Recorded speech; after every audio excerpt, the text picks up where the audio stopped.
Hello everyone, and welcome to Literary Tales.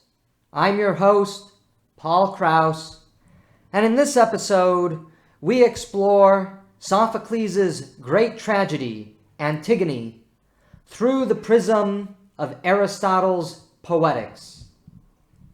Aristotle defined the heart of tragedy as the imitation of admirable action. And among the Greek tragedians, Sophocles reigned supreme as the tragedian par excellence of Athens. As Matthew Santarocco wrote, more than any other dramatist, except perhaps Shakespeare, Sophocles is regarded as the quintessential tragedian. If so, and if Aristotle is right that the essence of tragedy is a teaching in admirable action, what is the admirable action that Antigone undertakes, which ends in her death? Antigone, as we know, follows its titular protagonist as she struggles against divided loyalties. Antigone's brothers have both recently been killed in civil war, Eteocles and Polynices. Creon, honoring Eteocles' patriotism, decides to honor his death at the exclusion of the treacherous Polynices. Filial love is tested in the brother's death. The state, led by Creon, honors one brother while shunning the other. Antigone is caught between the love due to family members and the loyalty demanded by the state. Sophocles, though a dramatist, was perhaps a political theorist. If not a political theorist, he certainly had much to say about politics. The greatest of the tragedians, Sophocles sang in a chorus celebrating the Greek victory at the Battle of Salamis over the Persians in 480 BC as a young child. By the time of his death, Greece was at war with itself as the final campaigns of the Peloponnesian War were undertaken in 406 BC. Sophocles' life spanned the golden age of Athens, its rise and fall, the sudden and spectacular emergence of Greece, and its slip into decadence and downfall, which would lead to the Hellenic city-states being overrun by Macedon within the next century. Antigone, as far as we know, was written a decade before the outbreak of the Peloponnesian War. It was, therefore, written in a time of great political energy and transformation. The rise of the polis was now capturing the hearts and minds of the Greeks, especially the Athenians, who were moving away from the filial loyalties of the past toward the new collective citizenry offered in the emergent city-state democracies of the 5th century BC. When one reads Plato and Aristotle, one might be struck by the limited discussion placed on clan, family, and tribe. Unlike Near Eastern political theologies and cosmogonies, which stressed such lineages, the great political philosophers of Greece emphasized the state and collective citizenship as the highest goods in political life. Aristotle, though, we might point out, leaves a little bit more room for the family and property than does Plato. But nevertheless, even Aristotle exalts the importance of the state and citizenship above filial piety and devotion. In this context of political and filial transformation, Sophocles wrote his many plays, of which, sadly, only 7 have survived to posterity. In Antigone, we see this tension between the old ways and the new and all-powerful state take center stage. Where will Antigone's heart be devoted? The essence of Antigone is the struggle of the heart, of love, the battle between remaining loyal to the decrees of Creon, who embodies the state, and the demands of filial piety and ritualistic burial, represented by Polynices. Antigone initially tries to find solace and comfort in the presence of her sister, Ismene, which hints at Antigone's predisposed disposition. She is an intimately filial individual, seen through her want of affection from her sister. As Antigone says to Ismene when seeking her support in burying their brother against Creon's decrees, "He is my brother still, and yours, though you would have it otherwise, but I shall not abandon him." In declaring that Antigone will not abandon Polynices, Sophocles reveals to us in the opening moments of the play what the admirable action of the tragedy will be: Antigone's devoted heart to her brother. Against Antigone's devotion to her brother, Creon vocally declares the new political order at hand in Greece, and indeed the whole world, when he says, "I find it intolerable the man who puts his country second to his friends. For instance, if I saw ruin and danger heading for the state, I would speak out. Never could I make my country's enemy my private friend, knowing as I do, she is the good ship that bears us safe." Creon's role in the play is to serve as the mouthpiece of the new emergent political zeitgeist. The state demands all loyalty. Devotion to friends and family, as Creon says, cannot coexist with the demand of loyalty to the state, which bears us safe. It is even implied in Creon's statement that intense love for friends and family threaten the state.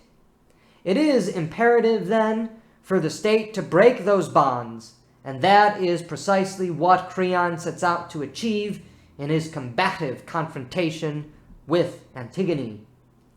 Antigone defies Creon's orders and ventures out to bury the body of her brother. She is discovered and accused by sentries as defying the laws of the state. Creon confronts her. "Come, girl, you with downcast eyes, did you or did you not do this deed?" Antigone admits her actions. "I did. I deny not a thing." Antigone and Creon argue over the morality and immorality of the state's decrees. In the preceding chorus, the chorus had extolled the rule of law through Creon's dictatorial fiat. Fiat declaration is seemingly implied as the rule of law, even if it is arbitrarily enacted. In contrast to Creon's statism, Antigone defends the tradition of filial piety and the true and due reverence of burial rites, something very sacred, we might remember, to the Greeks. The agon, the conflict, is now fully brewing. The storm has been unleashed and is crashing down upon us as we witness this struggle of supremacy between the state, Creon, and filial devotion, Antigone. Antigone is condemned to die.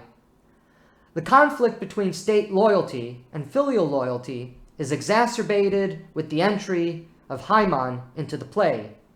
Haemon is the son of Creon and betrothed to Antigone, whom he deeply loves. Initially, it seems as if Haemon will cut Antigone loose, abandon her to her fate, and abide in loyalty to his father's, the state's, decision in condemning Antigone. However, Haemon begins to gently prod his father's hardened heart. He attempts to get Creon to spare Antigone. Father and son now erupt in vitriolic conflict toward each other. Creon's outlook is fully revealed to us when he speaks to his son. "But as for anarchy, there is no greater curse than anarchy. It topples cities down, it crumbles homes, it shatters allied ranks in broken flight that discipline kept whole. For discipline preserves and orders well. Let us then defend authority and not be ousted by a girl." Here is the fullest maturation of Creon's disposition. He considers it his duty as king to defend the authority and order placed upon him by virtue of his rule. Furthermore, as Friedrich Hölderlin brought out in his translation, there also seems to be intergender tensions between Creon and Antigone. By law, Hymen's marriage to Antigone will deprive Creon of an heir for the continuation of his bloodline's rule, as Oedipus's bloodline is restored through the marriage of Hymen and Antigone. Yet Hymen says something wise in rebuke of the growing tyranny of his father. When Creon asserts that he, and he alone, not the mob, rules the state, his son rebuts by saying that singular rule is a cruel parody of the polis. One man is not a state at all. Creon snaps back, the state is he who rules it. Thus we see that Creon's motives are rooted in power. Antigone's motives are rooted in love. Sophocles plays this tension between power and love magnificently and poignantly. Like many great thinkers after him, Sophocles seems to assert that power and love cannot coexist, that either power eviscerates love or love forsakes power. And power eviscerating the bonds of love is patently clear in Creon's case.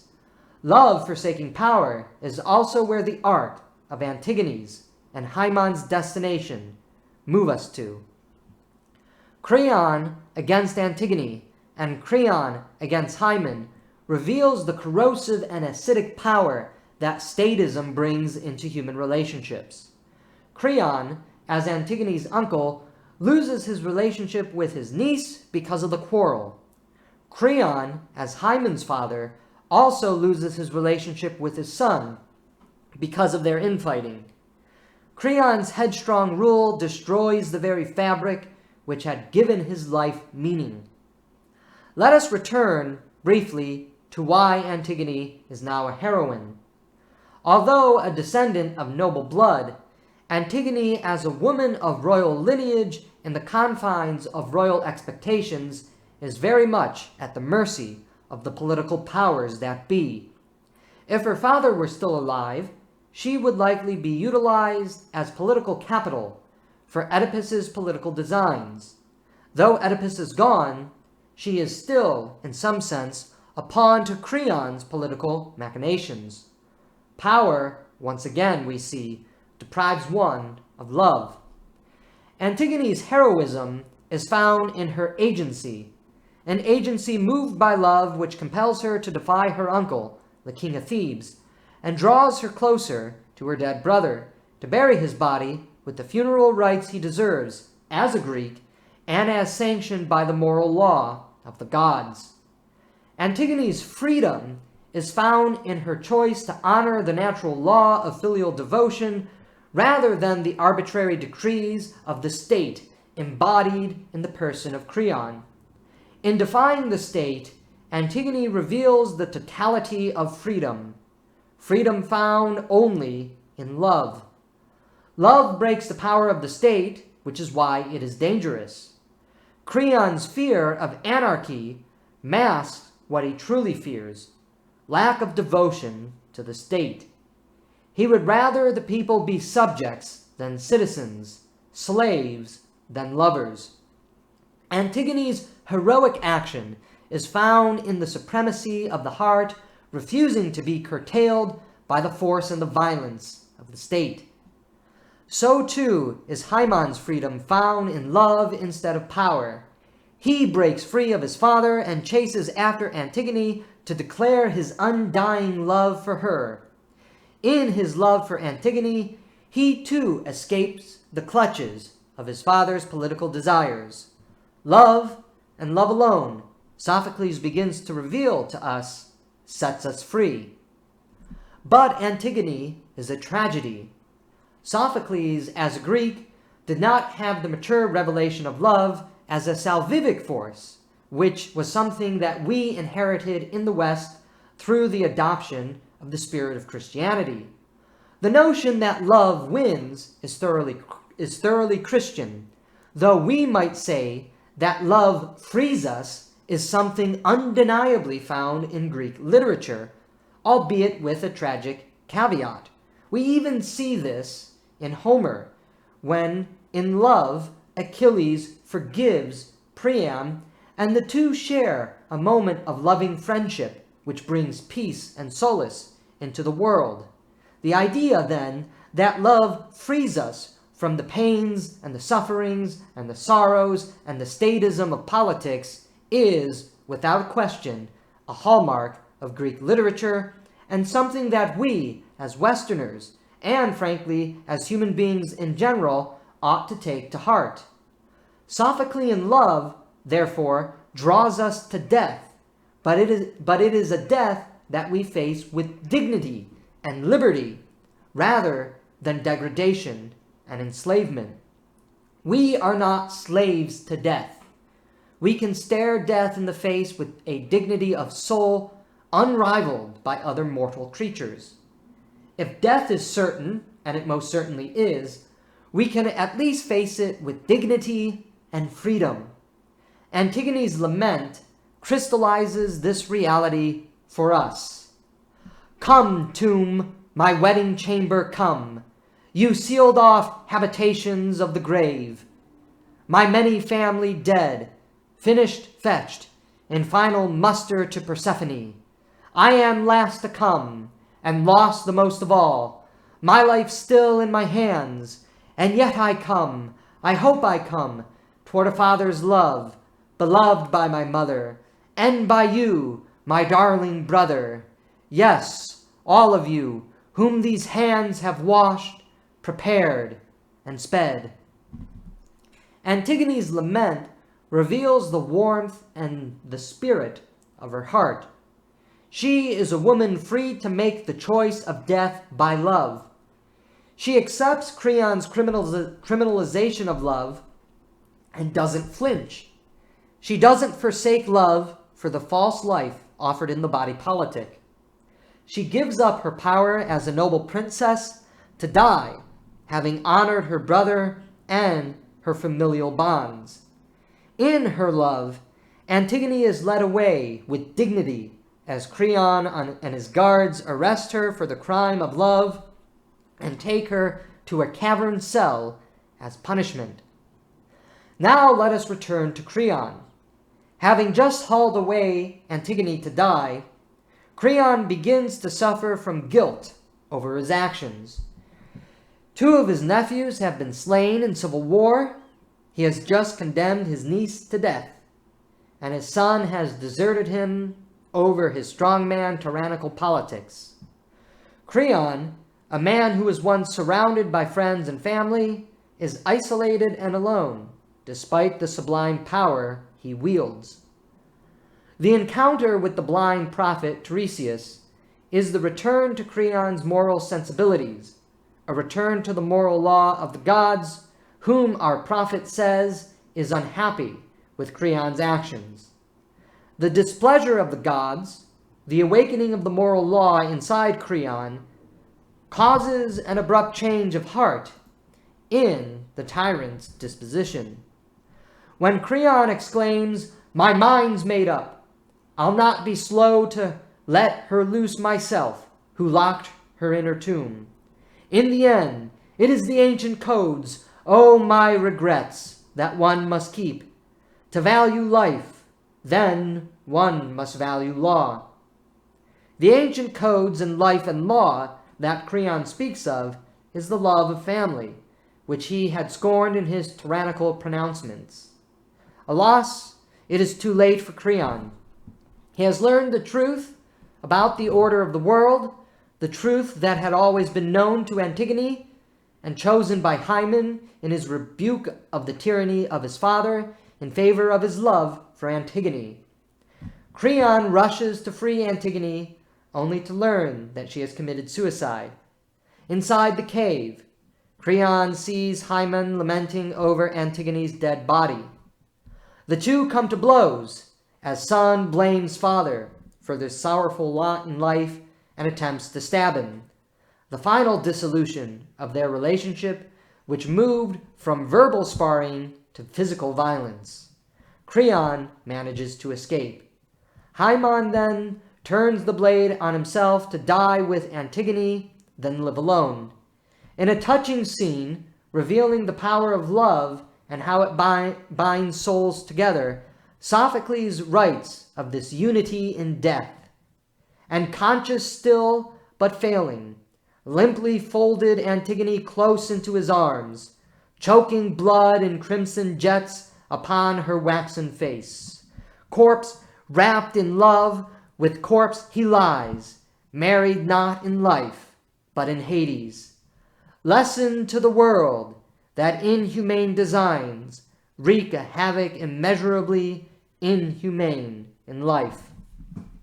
Moreover, Creon's wife also commits suicide upon hearing the news of Hymen's death. Creon's world has come crashing down all over him.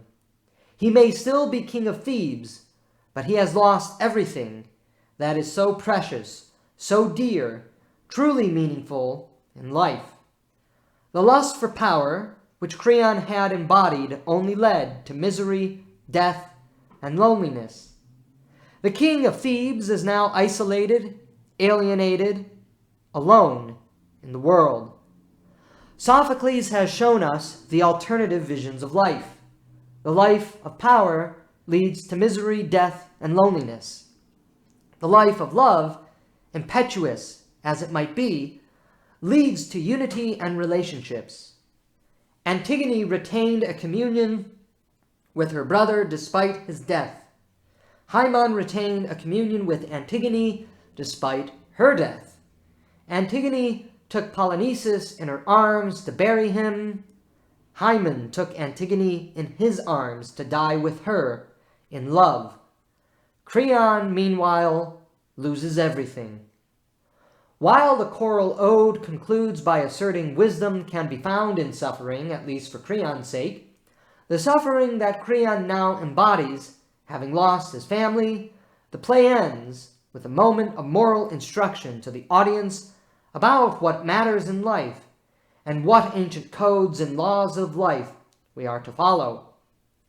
This returns us to Aristotle and his assertion that the heart of tragedy, pardon the pun, is the imitation of admirable action.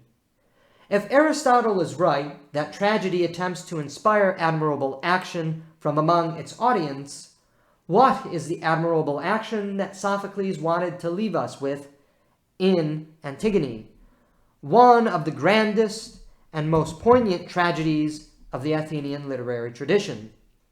It is, undoubtedly, that our first and primary loyalty is the love due to family rather than the state. Even if it brings death, the choice of love rather than power is the most heroic thing a human can choose. In choosing love over power, we are truly free and can meet death with dignity and a spirit of inspiration that will live on for all eternity.